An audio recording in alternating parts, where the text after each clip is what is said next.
পূর্ণিমা গন্ধ বেরাচ্ছে খুব সুন্দর দেখতে পাচ্ছি। কি রান্না করছো গো? চিকেন চিকেন চিকেন আর কি? চিকেন আর কি? এখন কি চিকেন কষাচ্ছ? ইয়েস। বাবা গন্ধ বেরাচ্ছে, মুখ থেকে গন্ধ পাচ্ছি দেখি, বিশাল মনে হচ্ছে টেস্টটা খুব ভালো হবে। চিকেন কষা, চিকেন কষা, বাহ বাহ খুব সুন্দর সেন্ট। দেখি তাড়াতাড়ি রান্না করো, তাড়াতাড়ি রান্না করো। দেখতে হবে না কে রান্না করছে। কে রান্না করছে? তুমি? আমি তো সব জোগাড় করে দিলাম রান্নার তোমাকে। এত মিথ্যে কথা বলো না। পেঁয়াজ কেটে দিলাম, আলু কেটে দিলাম, লঙ্কা কুচিয়ে দিলাম। তাহলে আমি কি করেছি? এই যে তুমি খুন্তি নাড়ছো। তুমি না না না তুমি না তুমি না। খুন্তি তো না, তোমাকে তো সব রেডি করে দিয়ে চান করতে গেলাম, তারপরে আমি কি সবসময় তুমি টেম্পার দেখাও দেখি। সকাল থেকে কাজ করে করে আমি এখন দেখছো কেমন রয়েছে, একদম ভূতের মতন রয়েছে, কোনো কিছু একদম কোথায় তোমাকে দেখতে তো খুব সুন্দরই লাগছে। মেলো মেলো একদম ভূতের মতন রয়েছে, আর তুমি সব কিছু করে দিয়েছো। তোমাকে দেখতে খুব সুন্দরই লাগছে, ভূতের মতো কথা লাগছে তোমার। কি সবসময় অশান্তি, কেজরা কেজরা ছাড়া কিছু ভালো লাগে না তোমার? সত্যি কথা বললাম, সত্যি কথা বললে অশান্তি। কি অশান্তি ছাড়া তোমার কিচ্ছু নেই দেখি। কাজ করবো আমি আর নাম কিনবেও।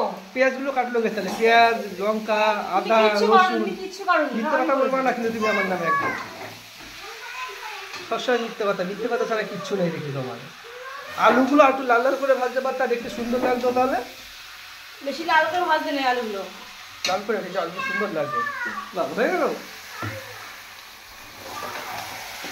কালার তো খুব সুন্দর লাগছে দেখি আজকে, বিশাল কালার লাগছে দেখি আজকে। বাবা এমন ঝাল দেবো, এমন ঝাল দেবো তুমি না খেতে পারো। এত ভালোবাসো আমাকে? হ্যাঁ, এরকম মানুষকে ভালোবাসে। তুই মনে কাজ সব কাজ করছো তুমি, বেশি করে লঙ্কার পরিমাণও তো আমি দিয়েছি, তুমি যদি গুঁড়ো এবার বেশটা করে দিয়ে দাও তখন আমি কি করতে পারি? তার জন্য বেশি করে ঝাল দিলাম।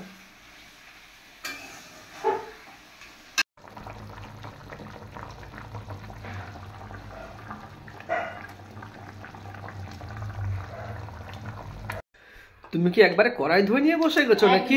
একদম কড়াই ধরে নিয়ে বসেছি। তুমি পুরোটাই খাবা নাকি তাহলে? আমি যেগুলো খেতে ভালোবাসি আমি সেগুলো নিয়ে নিচ্ছি। তুলে দিচ্ছ? হ্যাঁ। তুমি একটু কমাও, মাংস খাও কমাও, বুঝছো? আমার কথা শুনলে তুমি দুঃখ পাও, আমি বুঝতে পারছি। বুঝতে পারছো আমি কি বললাম? মাংস খাওয়া আমার কমবে না গো। তাহলে তুমি চেয়ারটা কি করে মেনটেন করবা বলো? খেয়ে দে যা হবে হবে। আমি বললেই তুমি সবসময় রাগ করো, সবসময় রাগ করো।